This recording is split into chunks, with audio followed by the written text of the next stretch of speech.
Hello, and welcome back to Infidelity Tales Lab. We're grateful for each view and comment. Tell us, from which country or city are you watching today? We enjoy connecting with our global audience. Now, let's dive into today's story. Chapter 1. The Fracture. Ryland Mercer had built his fortune through calculated risks. At 42, he commanded a shipping empire that spanned 3 continents, with vessels carrying cargo across every major ocean on the planet. His success had been hard-won. 15 years of 70-hour workweeks, strategic partnerships, and an unflinching determination that made competitors wary of crossing him. His marriage to Audrey, however, had not weathered the storm as well as his business. They had met when Ryland was still climbing the ladder, Audrey fresh out of business school with ambitions of her own. Back then, she had admired his drive, his refusal to yield to obstacles. Their wedding, 11 years ago, had been modest. Ryland had insisted on investing in their future rather than spending on extravagance. Audrey had agreed, sharing his vision of building something lasting together. The first few years had been their happiest, working side by side as Ryland's business grew. They bought their first real estate property together, a downtown penthouse with floor-to-ceiling windows overlooking the harbor. They talked about children, but always decided to wait until the business was more stable, until they had more time. Now, that penthouse felt empty. Audrey had gradually pulled away from both the business and their marriage. Ryland noticed her absence at company functions, her increasingly elaborate shopping trips, her new friends who seemed to appear from nowhere. Their conversations had grown perfunctory, often limited to logistics and schedules. Still, Ryland had been blindsided when, returning from a business trip to Singapore, he found the penthouse unusually quiet. Audrey's closest friends, Vanessa Porter, had called him unexpectedly that morning. "You need to get home," Vanessa had said, her voice tight. "Just get home." Ryland had never particularly cared for Vanessa. She was a socialite with an appetite for drama, but she had been Audrey's friend since college. The fact that she'd reached out directly set off alarm bells. When he entered the penthouse, everything appeared normal. Audrey's keys were in the crystal bowl by the door.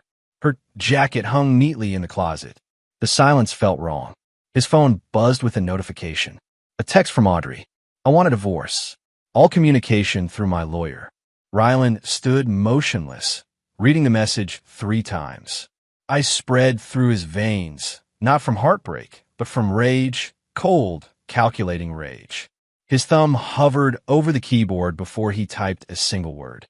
Understood. He poured himself 2 fingers of whiskey and sat at his desk, the harbor lights twinkling below. His mind was already shifting gears, analyzing angles, plotting moves. Ryland Mercer didn't get angry. He got even. Within an hour, he'd made 3 calls. The first to his bank. The second to his personal attorney, Nolan Walsh, who had been with him since the start of his business. The third to his head of security, Dominic Santos, a former intelligence operative whose loyalty Ryland had earned by giving him a second chance when no one else would. "I need everything," Ryland told Santos. "Where she goes, who she sees, what she's planning. Don't tell me how you get it. Just get it." Santos didn't ask questions. That was why Ryland valued him. By morning, Ryland had a preliminary report on his desk. Airline reservations, hotel bookings, restaurant receipts. A pattern quickly emerged, and the name Perry Whitaker appeared with alarming frequency. Perry Whitaker, head of the architectural firm that had redesigned 3 of Ryland's properties. The man who had dined at their table, laughed at their parties, and apparently bedded Ryland's wife while accepting his money. Ryland felt a cold smile form. He now had a second target. He poured another whiskey and began to plan. Chapter 2. The Response. Ryland's first move was clinical and precise. With a few keystrokes, Audrey's platinum cards were canceled. Her access to their joint accounts suspended. The monthly allowance he deposited into her personal account terminated. The lease on her BMW X7 flagged for non-renewal. Next, he instructed his attorney to draft a letter to Audrey's parents.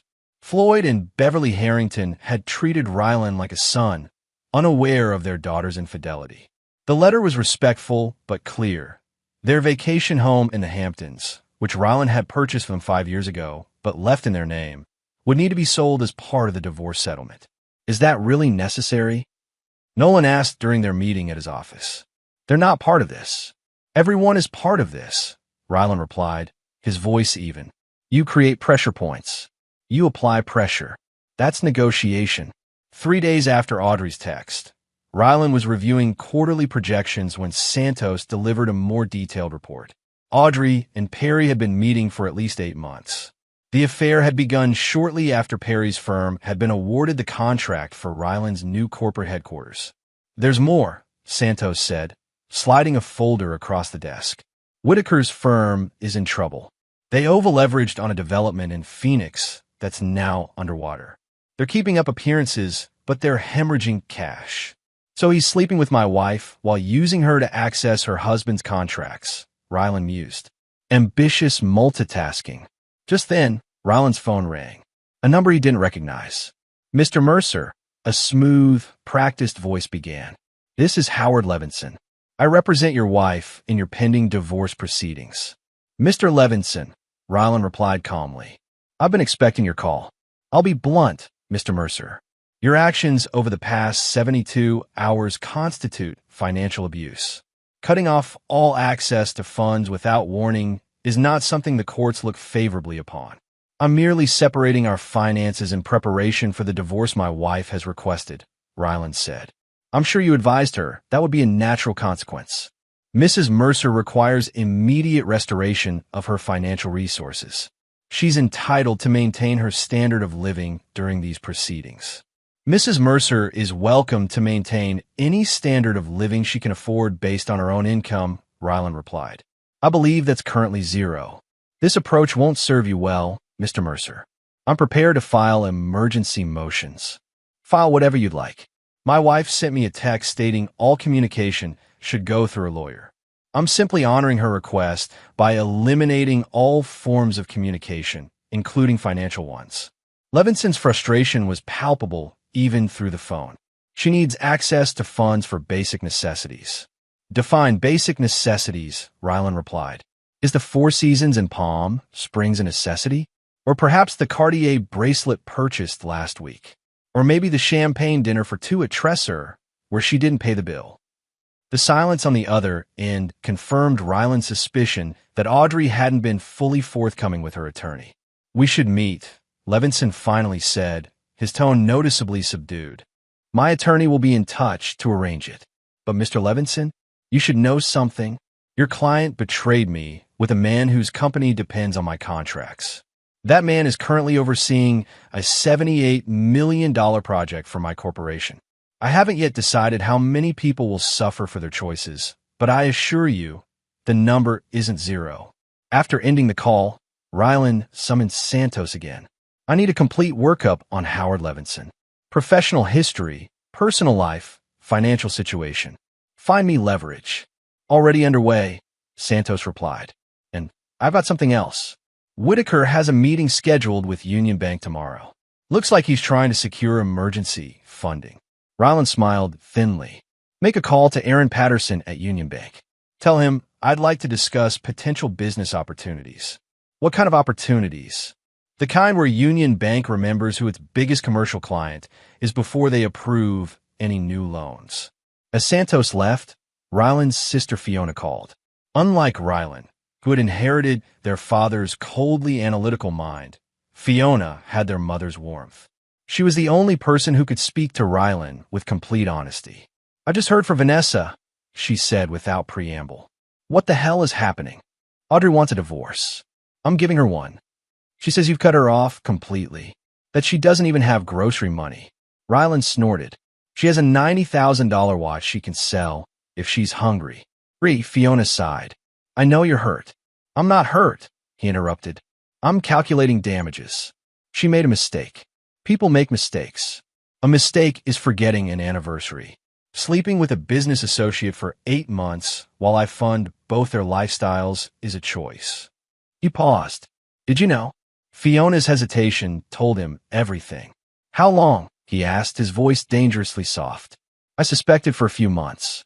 I told her to end it, or tell you. But you didn't tell me. You're my brother. She's my sister-in-law. I was caught in the middle. There is no middle with me, Phi. You know that. He ended the call and stared out at the harbor.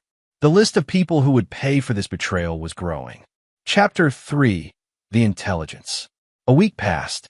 Rylan maintained his routine with mechanical precision, but those who knew him recognized the subtle changes. His already direct management style became ruthless. Decisions that once required meetings were now made unilaterally. Projects were accelerated, partnerships reevaluated, personnel shifted. While his corporation continued to function, Rylan focused his personal attention on gathering intelligence.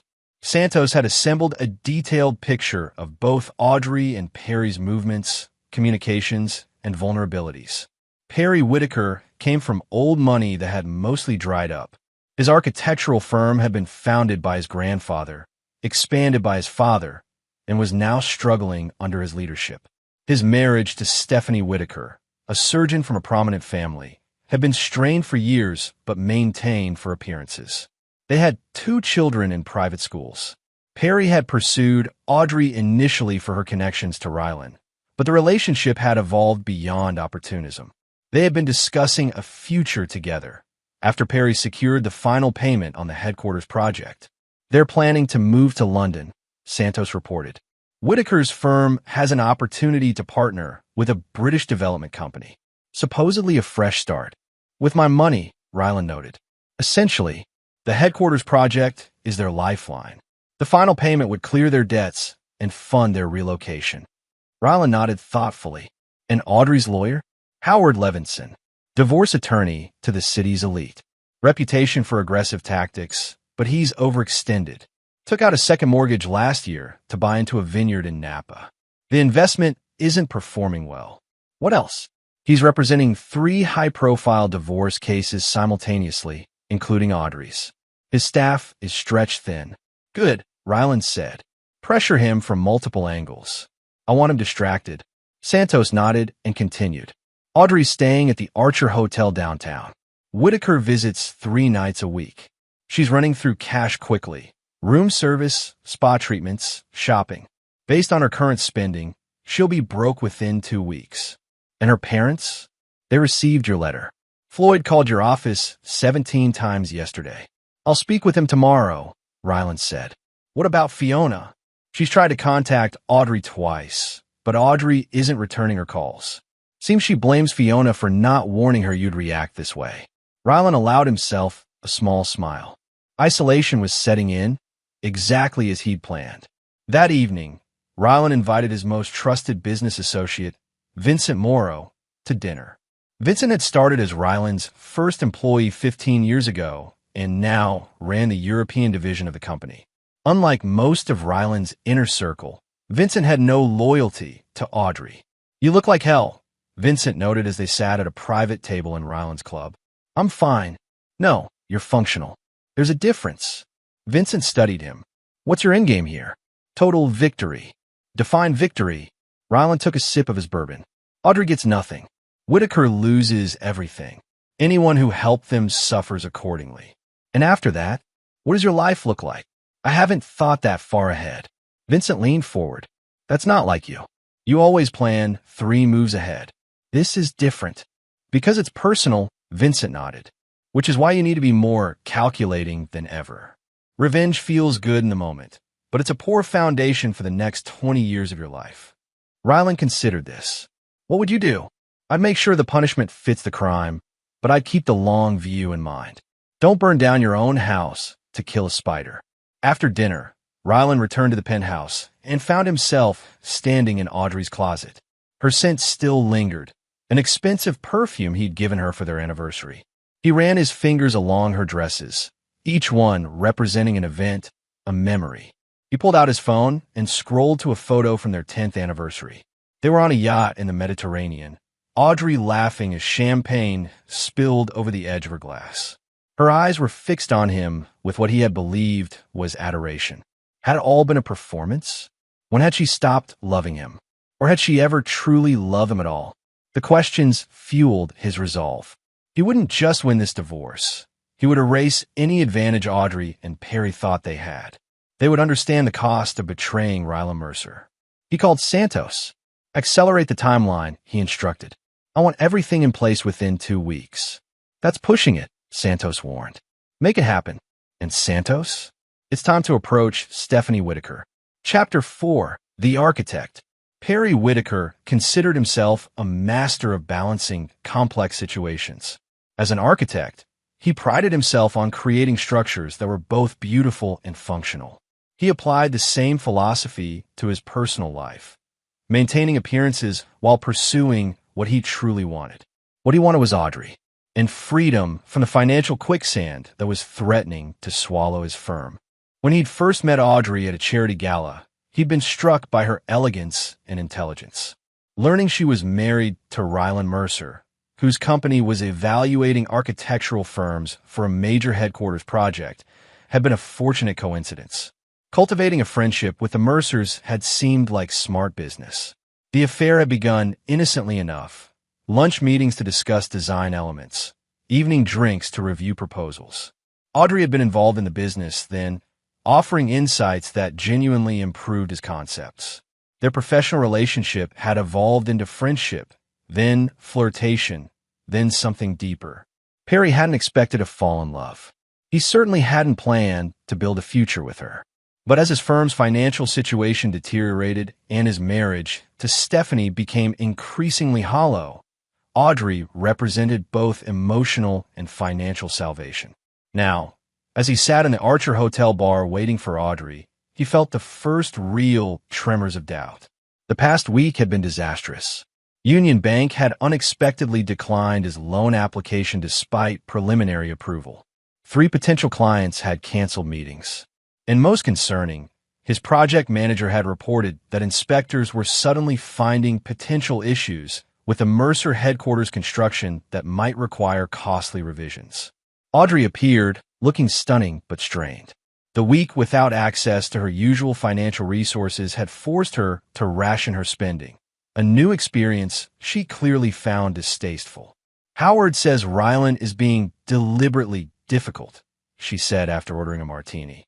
He's refusing mediation and demanding a full trial. Can he do that? Perry asked. Apparently he can do whatever he wants, Audrey replied bitterly. Howard says he's never seen anyone this coldly methodical in a divorce proceeding. Perry nodded, distracted by his buzzing phone. Another email from his accountant warning about cash flow issues. Perry, Audrey said, drawing his attention back. We need to talk about the future.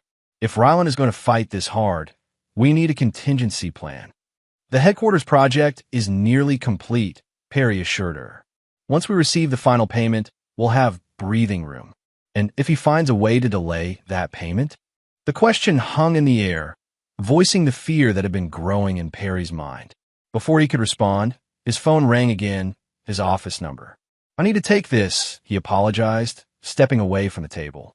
Mr. Whitaker, his project manager said without preamble.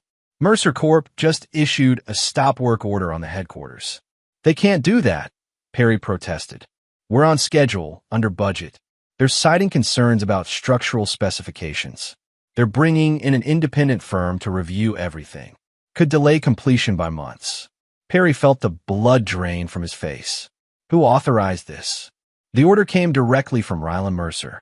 As Perry ended the call, he turned to see a woman approaching their table. Stephanie, his wife. She was speaking to Audrey with a calm intensity that made his stomach drop. He hurried back, catching the tail end of their conversation. Thought you should hear it from me rather than through attorneys, Stephanie was saying. Audrey's face had gone pale. How long have you known? About your affair with my husband? About 3 months. About your plan to move to London together? Since yesterday. Perry's mind raced. How could Stephanie know about London? They've been extremely careful about those discussions. Stephanie, he began, but she cut him off with a raised hand. I'm not here to make a scene, Perry. I've filed for divorce. My attorney will contact yours tomorrow. She turned back to Audrey. I just thought you should know what you're getting. A man who lies to his wife of 15 years, neglects his children, and mismanages the family business to the brink of collapse. As Stephanie walked away, Audrey turned to Perry with new wariness in her eyes. Your firm is on the brink of collapse? It's not that simple, Perry stammered. We have cash flow issues, but the headquarters project, the project my husband just halted, Audrey's voice was rising. The project you assured me would fund our fresh start? Other patrons were beginning to notice their conversation. Perry lowered his voice. We need to stay calm. Ryland is obviously orchestrating this to divide us. How did Stephanie know about London? Audrey demanded. Perry had no answer, and his silence spoke volumes. Later that night, as Audrey slept fitfully beside him in her hotel room, Perry's phone lit up with a text from an unknown number. Your presentation appointment with Bristol Development has been canceled. Mr. Mercer sends his regards. Bristol Development, the British company that was his lifeline for the London expansion. Perry felt icy dread spread through him as he realized the extent of Ryland's reach. Somehow, he knew everything, and methodically, he was dismantling Perry's entire future, piece by piece. Chapter 5. The Pressure. At midnight on day 12 of what Santos now called Operation Severance, Ryland sat in his office reviewing the latest intelligence. The pressure campaign was working better than anticipated. Perry's firm had laid off 6 employees in the past week. Audrey had downgraded from the Archer to a less expensive hotel as her funds dwindled. Howard Levinson had been forced to request a continuance in one of his other high-profile cases, damaging his reputation for efficiency. Most satisfying was the wedge now firmly driven between Audrey and Perry. Their recent arguments had grown heated enough that hotel security had been called twice. Mr. Mercer, his assistant's voice came through the intercom. Mrs. Whitaker is here to see you. Ryland checked his watch. Right on schedule. Send her in. Stephanie Whitaker entered with the confident bearing of someone accustomed to difficult conversations. As a cardiothoracic surgeon, she dealt with matters of life and death daily.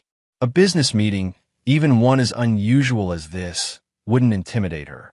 Thank you for seeing me, she said, taking the seat he offered. I always make time for business opportunities, Ryland replied smoothly. Is that what this is? That depends on what you want, Dr. Whitaker. Stephanie studied him for a moment. I want what you want. The truth exposed. Consequences delivered. An interesting perspective from someone who's been married to a philanderer for 15 years. If the barb landed, she didn't show it. I've known about Perry's indiscretions for years. I stayed for my children. But this situation with your wife, it crossed the line. Because it threatens your financial security, Ryland observed. Partially, she admitted. But also because Perry and Audrey seem to think they deserve happiness at everyone else's expense. My children's stability. Your business reputation. My practices standing in the community. Ryland nodded appreciatively. This was why he'd wanted to meet Stephanie directly. Santos had reported she was intelligent and pragmatic, traits Ryland respected. What exactly are you proposing? He asked. An alliance. I have information you can use. You have influence I need. Be specific. Perry keeps a second set of books for the firm. The official records show a struggling but legitimate business. The reality is that he's been siphoning funds for years, preparing for an exit. Ryland leaned forward. Do you have proof? Stephanie reached into her bag and pulled out a flash drive. 15 years of marriage teaches you where to look. Everything's here: accounts, transfers, communications with offshore entities. Why give this to me instead of using it in your divorce? Because a divorce court would give me half of nothing. Perry's destroyed most of the firm's actual value. But you, she smiled thinly, you can use this to destroy him completely. And in exchange, you can help ensure my children don't lose everything because of their father's choices. Ryland took the flash drive. What do you want? 3 things. First, a position for my brother at your city office. He's qualified but needs a fresh start.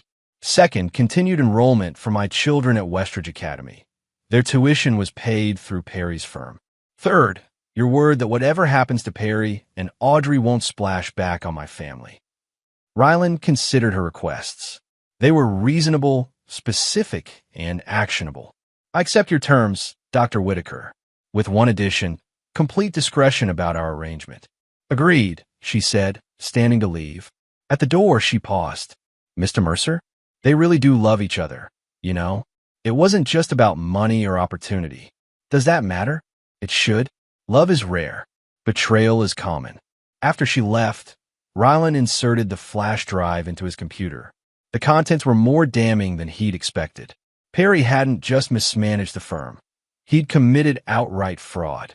Multiple projects, including Ryland's headquarters, had been built with substandard materials while charging for premium specifications. This wasn't just leverage. It was ammunition. He called Santos. "Give me everything on Westridge Academy's board of directors. And call Vincent about a position in Sydney for Dr. Gregory Holden." The next morning, Ryland received an unexpected visitor. Floyd Harrington, Audrey's father, stood in his office reception area, looking diminished. At 70, Floyd had always maintained a distinguished presence, but now he seemed hollowed out.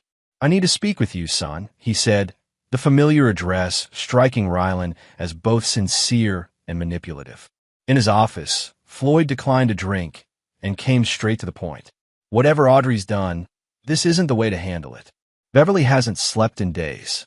The thought of losing the Hamptons' house, it's breaking her heart. Audrey should have considered that before she decided to destroy our marriage. People make mistakes, Ryland.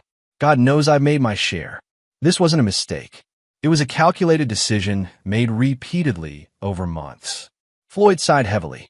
"Maybe so, but punishing her parents won't change what's happened." "No," Ryland agreed, "but it will ensure she understands the full cost of her choices." "Is there nothing I can say to change your mind?" Ryland studied the man who had welcomed him into their family, who had treated him with more warmth than his own father ever had.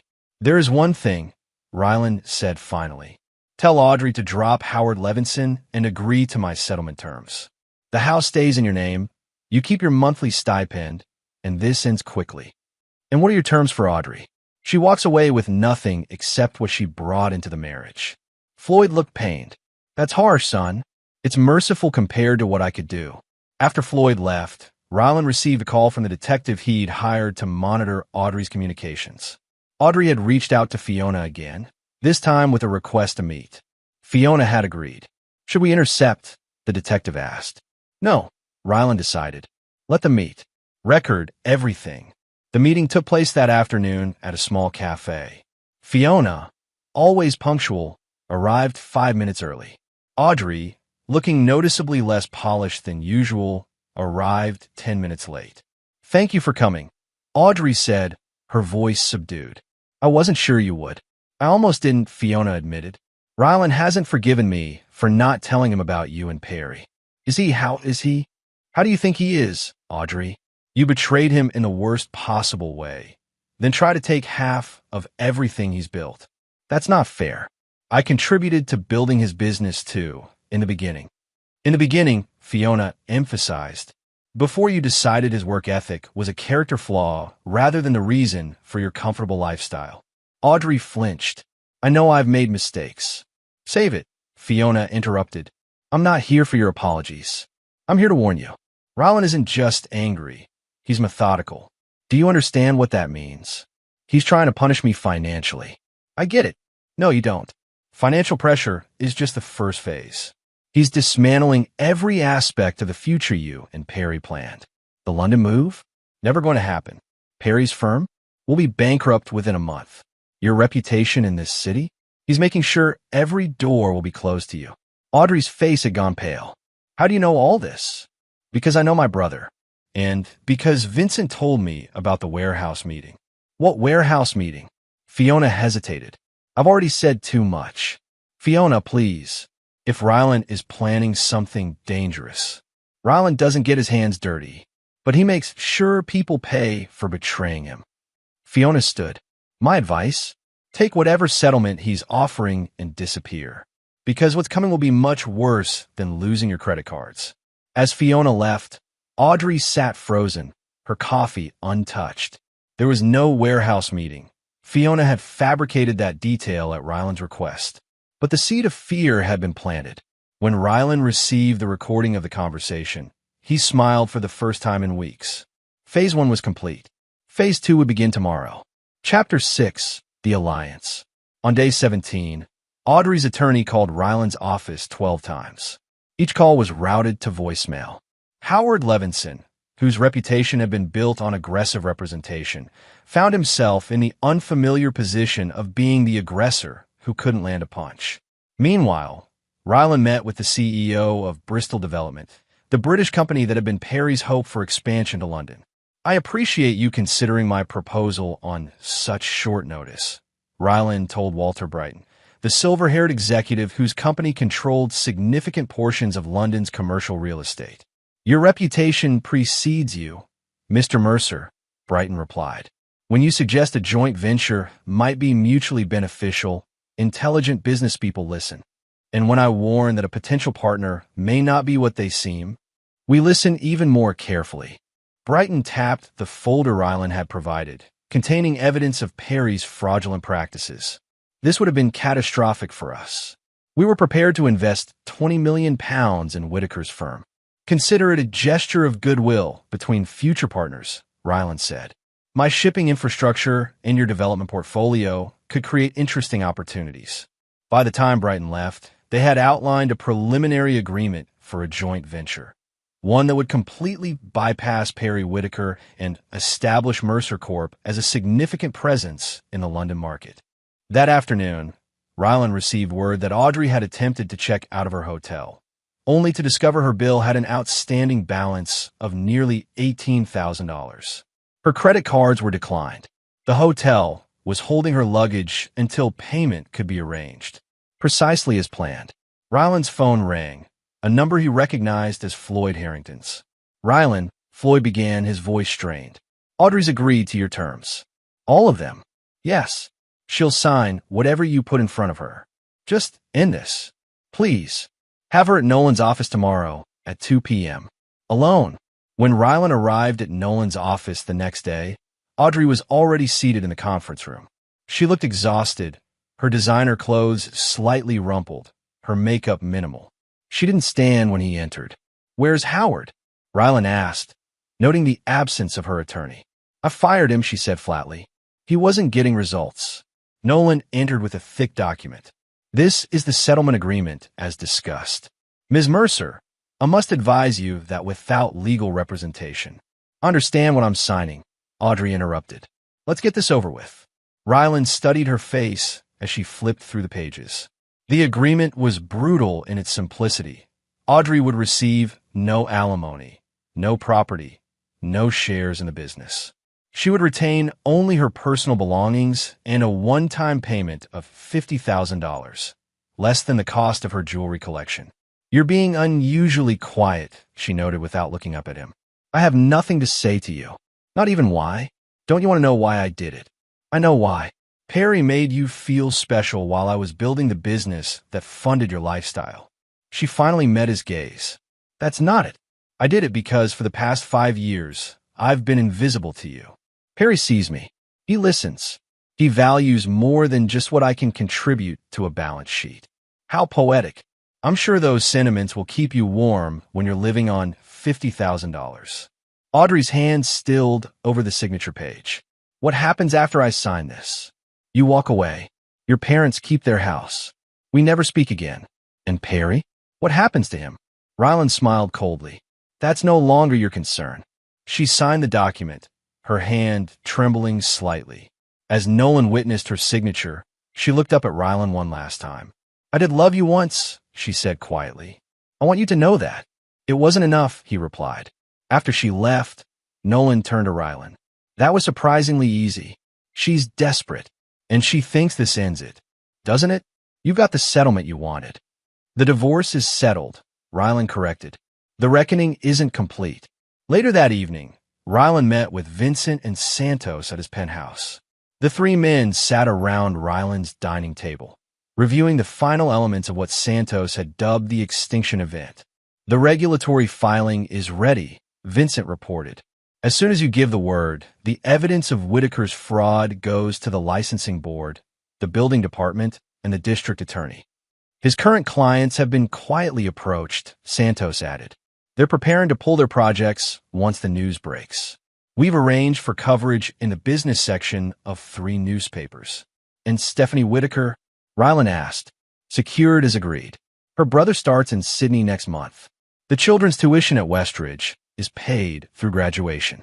She signed a confidentiality agreement. Rylan nodded, satisfied with the arrangements. What about Plan B? Vincent and Santos exchanged glances. It's ready, Vincent said carefully. But Rylan, are you sure? Once this is done, there's no going back. Not just for Whitaker, but for you. Rylan considered the question. Plan A, the regulatory and financial destruction of Perry Whitaker, would be devastating enough. Plan B added a personal dimension that crossed into darker territory. Keep it ready, Rylan decided. I'll make the final call tomorrow. After they left, Rylan stood at his window, looking out at the city lights. The victory he'd expected to feel remained elusive. He had Audrey's signature on the divorce papers. Perry's destruction was imminent. Yet he felt hollow. His phone buzzed with a text from an unknown number. When he opened it, he found a photo of Audrey and Perry arguing in what appeared to be a parking garage. The timestamp showed it was taken just hours ago. The next text read, "They're meeting about you. Planning something." Rylan felt a surge of fresh anger. Even now, they were scheming. Proceed with Plan B, he texted Santos. No delays. The response came instantly. Understood. Extinction event commences at 9 a.m. Chapter 7. The Execution. At precisely 9 a.m., Perry Whitaker arrived at his firm's headquarters to find two men in suits waiting in his reception area. They weren't scheduled appointments. Mr. Whitaker, the older man said, flashing a badge. Detective Russell, Financial Crimes Division. We have a warrant to search these premises and seize financial records. Perry felt the blood drain from his face. There must be some mistake. No mistake, sir, the second man said, handing him a document. We have evidence of materials fraud, tax evasion, and embezzlement. As Perry scanned the warrant, his phone began buzzing incessantly. Staff were calling from job sites across the city where similar scenes were unfolding. Police, building inspectors, regulatory officials arriving simultaneously. It was a coordinated attack, executed with military precision. By noon, news vans had gathered outside the firm's office. Perry's face was splashed across local news channels, with headlines about architect to the elite facing criminal charges. Clients were publicly distancing themselves. The American Institute of Architects issued a statement about launching an ethics investigation. Perry tried desperately to reach Audrey, but his calls went straight to voicemail. When he finally managed to get through to his wife, Stephanie's voice was cold. Your attorney can contact mine regarding the children's visitation, she said. Otherwise, I have nothing to say to you. Stephanie, please, I need access to our joint account. They've frozen the firm's assets. How unfortunate. Perhaps you should have considered these possibilities before you decided to commit fraud and adultery simultaneously. By 3 p.m., Perry sat alone in his office, watching through the glass partition as police methodically boxed files and electronics. His staff had been sent home. His attorney had advised him to say nothing to anyone. His phone buzzed with a text from an unknown number, South Parking Garage. Level P3, 20 minutes. Come alone. Perry hesitated only briefly before grabbing his jacket. With nothing left to lose, even a mysterious meeting seemed like a lifeline. The parking garage was dimly lit and eerily quiet for a weekday afternoon. As Perry approached level P3, he saw a solitary figure standing beside a black SUV. It took him a moment to recognize Dominic Santos. Mr. Whitaker, Santos greeted him without warmth. This way, please. I'm not going anywhere until you tell me what this is about. It's about your future. What's left of it? Santos opened the SUV's rear door, revealing Rylan Mercer sitting inside. Perry's surprise quickly turned to anger. He spat. You did all this. Get in, Rylan said calmly. Unless you'd prefer to continue this conversation with the detective who's currently cataloging evidence against you. Perry reluctantly climbed into the vehicle. Santos closed the door and moved to the driver's seat, but remained outside, giving them privacy. What do you want? Perry demanded. To make myself clear, Rylan replied. Today is just the beginning. By this time next week, your license will be revoked. Your firm will be bankrupt. Your reputation will be irreparable. You've made your point. You've won. Not quite. You took something from me, Perry. Something I valued. If you mean Audrey, she wasn't happy with you long before I came into the picture. Ryland's expression remained impassive. I'm not talking about my wife. I'm talking about trust, loyalty, integrity. You sat at my table. You accepted my business. And all the while, you were sleeping with my wife and defrauding my company.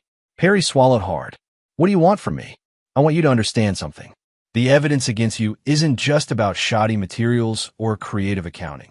There's a paper trail suggesting you deliberately compromised structural elements of buildings to cut costs, including my headquarters.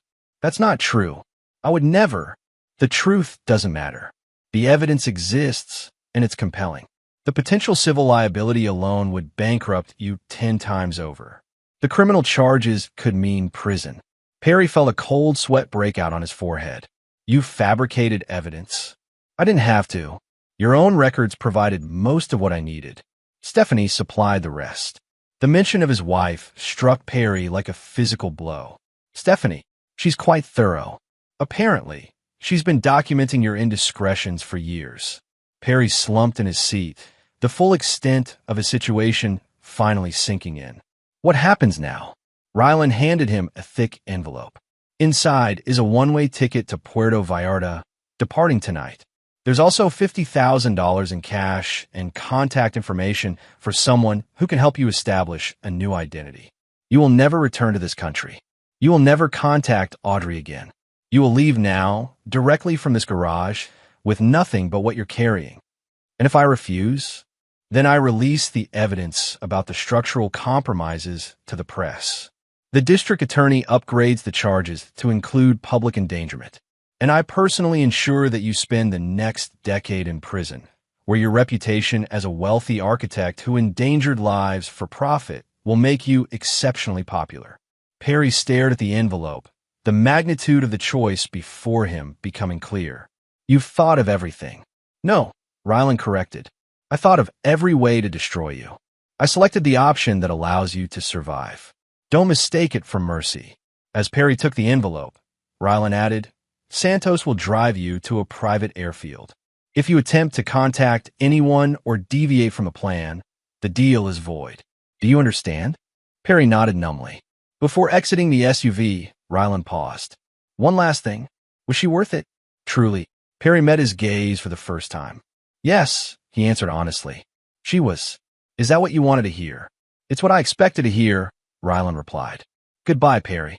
As Ryland walked away, his phone buzzed with a notification. The headline read, Award-winning architect disappears amid fraud allegations. Phase 2 was complete. Chapter 8, The Revelation. 3 days after Perry's disappearance, Audrey sat in a small apartment she'd rented with the settlement money. Her phone had been ringing constantly. Friends, acquaintances, gossip columnists seeking comment on Perry's disgrace and subsequent vanishing act. She had spoken to no one. The Perry revealed in news reports was unrecognizable, a calculating fraudster who had endangered lives with substandard building practices. The evidence seemed overwhelming, with former employees coming forward to corroborate the allegations. Yet something felt wrong about the entire situation. Perry had been ambitious, perhaps even ruthless in business, but he had spoken passionately about architectural integrity. The idea that he would deliberately compromise structural safety seemed incongruous with the man she knew. Her doorbell rang unexpectedly. When she checked the peephole, she was surprised to see Fiona standing there. Can I come in? Fiona asked when Audrey opened the door. The apartment was a stark contrast to the luxury Audrey had known for years. Basic furniture, minimal decor, utilitarian in every way. Quite a change, Fiona noted, looking around. What do you want, Fiona? To check on you. Despite everything, we were friends once. Audrey laughed bitterly. Friends don't stand by while their brother destroys people. Is that what you think happened? Ryland destroyed Perry. Didn't he? The coordinated raids, the media coverage, the conveniently timed evidence. It has Ryland written all over it. Fiona sat down uninvited. What if I told you Perry was already under investigation? That Ryland just accelerated the timeline? I wouldn't believe you. Believe what you want. The evidence against Perry is real. Multiple projects, not just Ryland's, were compromised. Audrey shook her head in denial. I don't accept that. I knew him. You knew what he wanted you to know, Fiona interrupted. Just like Ryland only saw what he wanted to see in you. The parallel struck, Audrey silent. I brought you something, Fiona said, placing a USB drive on the coffee table. Evidence that wasn't included in the public record. You should see it before you decide who the victim is in this story. After Fiona left, Audrey stared at the drive for nearly an hour before finally plugging it into her laptop. The contents were devastating.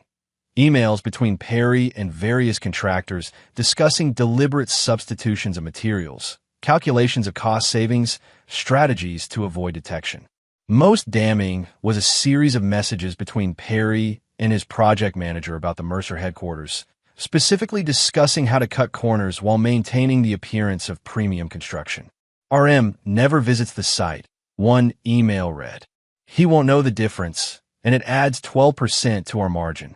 The final document was a detailed financial analysis showing how Perry had been systematically draining the firm's accounts for years, preparing for an eventual exit. The London plan had never been about a fresh start with Audrey. It had been an escape route. Audrey closed her laptop, feeling physically ill. She had sacrificed her marriage, her security, her reputation, all for a man who had apparently been using her as surely as he'd used everyone else. Her phone rang again. This time, she answered. Hello. Ms. Mercer, an unfamiliar voice asked. This is Detective Russell with the Financial Crimes Division. We'd like to speak with you regarding Perry Whitaker's business practices. I don't know anything about his business, she replied automatically. Our investigation suggests otherwise. You were closely involved with Mr. Whitaker during the period when these fraudulent activities occurred. Your name appears on several meeting calendars where these decisions were discussed. Audrey felt a chill. That's not possible. I never attended any business meetings. We have witnesses who place you at these meetings, Ms. Mercer. We'd like you to come in voluntarily for questioning. Otherwise, we'll be forced to issue a formal summons. After ending the call, Audrey sat paralyzed with fear. She had never attended Perry's business meetings. Someone was lying, either to the police or to her. On an impulse, she called the one person who might have answers. Ryland answered on the first ring, as if he'd been expecting her call. Is this your doing? She demanded without preamble. Are you setting me up to take the fall for Perry's crimes? Hello, Audrey, he replied calmly. I see you've heard from Detective Russell. Answer the question. I'm not setting you up, but I'm not protecting you either. I had nothing to do with Perry's business practices. Perhaps, but you were photographed at locations where these meetings allegedly took place. Your signature appears on guest registers. Your card was used to pay for meals where these discussions occurred. The implications were clear. Evidence had been fabricated to implicate her. Why? She whispered. Wasn't the divorce enough? You once told me Perry sees you, values you. Now you'll see if that's true. If he's monitoring the situation, if he truly loves you, he'll come forward to clear your name. And if he doesn't, then you'll face the consequences of trusting the wrong man. Ryland ended the call, leaving Audrey to contemplate her limited options. She could run, fight the allegations, or hope Perry somehow learned of her situation and intervened. None seemed likely to end well. As night fell, Audrey made a desperate decision. She called Floyd, explaining the situation and begging for help. Her father, despite everything, agreed to connect her with a criminal defense attorney. This is Ryland's endgame, she told her father. He wants me ruined or imprisoned. I'll speak to him, Floyd promised. There must be a way to end this. But when Floyd attempted to reach Ryland, he found all access blocked. Messages weren't returned. Calls weren't accepted. The man who had once been like a son had become completely inaccessible. That night, Audrey packed a small bag, withdrew the remaining settlement money from her account, and prepared to flee. As she was leaving the apartment, her phone buzzed with a text from an unknown number. South Parking Garage, Level P3, 30 minutes. Come alone. She recognized the pattern. The same message Perry had likely received before his disappearance. It was a trap, surely. Yet it might be her only chance to understand what was happening. With nothing left to lose, Audrey headed for the parking garage. Chapter 9, The Aftermath. The parking garage was deserted when Audrey arrived, her footsteps echoing in the concrete structure. Level P3 was dimly lit, creating pools of shadow between the sparse overhead lights. She hesitated, suddenly aware of the foolishness of coming alone. As she turned to leave, a voice called out from the darkness. He said you would come. Dominic Santos stepped into the light, his expression unreadable. Where's Rylan? Audrey demanded. Not here, but he sent me with this. Santos handed her an envelope similar to the one Perry had received. Inside is a passport, plane ticket, and $50,000. The same offer Perry received. Disappear tonight, never return, never contact anyone from your former life. Audrey took the envelope with trembling hands. And the investigation will be dropped once you're gone. No charges filed. Why is he doing this? Why not just let the divorce be the end of it? Santos studied her for a moment. Mr. Mercer believes in symmetry. Perry betrayed him professionally and personally. You did the same. Perry lost his career and identity. Now so will you. This is insane, Audrey whispered. We heard him, yes. But this is beyond revenge. This isn't revenge, Santos corrected. It's justice as Mr. Mercer sees it. The punishment fits the crime. Where did Perry go? That's not your concern. Your paths won't cross again. That's part of the arrangement. Audrey clutched the envelope, her mind racing. What if I refuse? What if I stay and fight the allegations? Then evidence will continue to emerge. Not just about Perry's business, but about your knowledge of it. Emails you supposedly wrote. Meetings you allegedly attended. Your fingerprints on documents you never touched. Santos shrugged. The evidence is quite convincing. He fabricated all of it. Some, not all. Perry really did defraud clients. He really did compromise buildings. He really was planning to leave the country with money stolen from his firm. You just weren't actively involved until now. The cold calculation of it all left Audrey speechless. Rylan had orchestrated a complete dismantling of both their lives, all while remaining legally untouchable himself. The choice is yours, Santos continued. But Mr. Mercer asked me to remind you that Floyd and Beverly's Hampton house remains in their name only at his discretion. Their financial security depends on your decision tonight. It was the final pressure point, her parents. If she refused, Rylan would ensure they suffered too. The flight leaves in 3 hours, Santos added. A car is waiting to take you directly to the airport. You have 5 minutes to decide. Audrey opened the envelope, examining the contents. The passport showed her photo, but a different name. The plane ticket was to Buenos Aires. The cash was neatly bundled.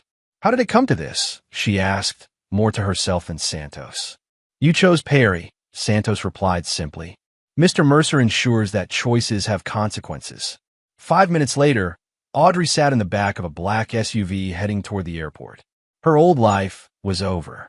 Whether the new one would be better or worse remained to be seen. At his penthouse, Rylan received Santos's message confirming Audrey's departure. He stood at the window, watching the city lights as he had so many nights during the past month of calculated destruction. Vincent arrived shortly after, carrying a bottle of rare whiskey. Is it done? It's done, Rylan confirmed. Perry in Mexico. Audrey en route to Argentina, neither with any means of finding the other. Vincent poured 2 glasses and handed one to Rylan. To resolution, then. Rylan accepted the glass, but didn't drink immediately. Not quite resolution. One piece remains. Floyd and Beverly, they get to keep their house. I'm not completely heartless. Vincent studied his friend. Then what's the final piece? Fiona, Rylan said quietly. She knew about the affair for months and said nothing. Vincent's expression grew concerned. Rylan, she's your sister. She chose loyalty to Audrey over loyalty to me. There are consequences for that choice. What are you planning? Nothing dramatic. Just a lesson in priorities. Rylan finally sipped his whiskey. She's been trying to secure funding for her nonprofit for years. I've arranged for her primary donor to pull out next week. That seems excessive. It's measured. She'll struggle, then recover. But she'll understand that betrayal, even by omission, carries a cost. Vincent shook his head slightly. And after that, when everyone has paid their debt to Rylan Mercer. What then? Rylan turned back to the window. I expand the business. Open the London office. Move forward. Alone. For now. Trust is a rare commodity. In the weeks that followed, life returned to a semblance of normalcy.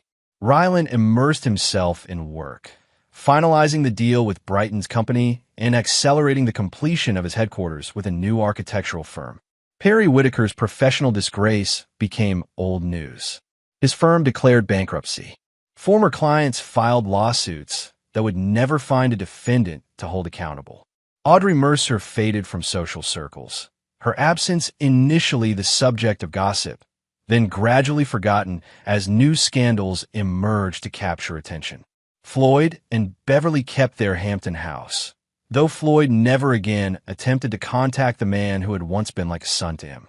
Fiona's nonprofit lost its primary funding, forcing her to lay off staff and scale back programs. She understood the message immediately and made no effort to reconcile with her brother.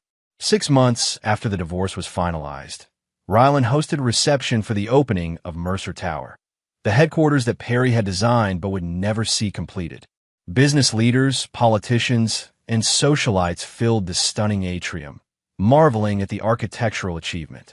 As Rylan moved through the crowd, accepting congratulations, Vincent appeared at his side. Impressive turnout, Vincent noted. The mayor, 2 senators, and the British ambassador. You've recovered your position admirably. Recovery implies I lost something valuable, Rylan replied. Didn't you? Before Rylan could answer, a waiter approached with a small package. This was left for you at reception, Mr. Mercer. The package contained no card or note, just a small object wrapped in tissue paper. When Rylan unwrapped it, he found a platinum wedding band with a familiar inscription, always. His and Audrey's rings had been custom-made, the inscription visible only on the inside of the band. Problem? Vincent asked, noting Rylan's sudden stillness. No, Rylan replied, slipping the ring into his pocket. Just a reminder of a closed chapter. Later that night, alone in his penthouse, Rylan examined the ring more carefully. It was indeed Audrey's, the one she had left behind when she signed the divorce papers. But he had stored it in his safe. No one had access. The message was clear. Whatever he believed about the completeness of his victory was an illusion. Someone, perhaps Santos, perhaps Fiona, perhaps someone else, had orchestrated this small act of defiance. Rylan dropped the ring into a glass of whiskey and watched it sink to the bottom. Let's stay there, he thought. A reminder that no victory is ever total, no enemy ever completely vanquished, no betrayal ever fully avenged. But as he stared at the submerged ring, a cold smile formed on his face. If someone thought this small gesture would unsettle him, they had miscalculated. He had destroyed 2 lives without hesitation. He had cut off his sister without remorse. He had constructed an elaborate revenge requiring months of planning and flawless execution. A mysterious package wouldn't shake him. If anything, it presented a new challenge. Identifying who had dared to send this message and ensuring they understood that Rylan Mercer's capacity for retribution was limitless. He raised his glass in a silent toast to the future and to the next adversary foolish enough to cross him. And there you have it. Another story comes to an end. What did you think? I'd love to hear your thoughts in the comments below. If you enjoy this story, consider joining our community by subscribing. It means the world to us. For more stories like this one, check out the recommended videos on screen. And I'll see you there.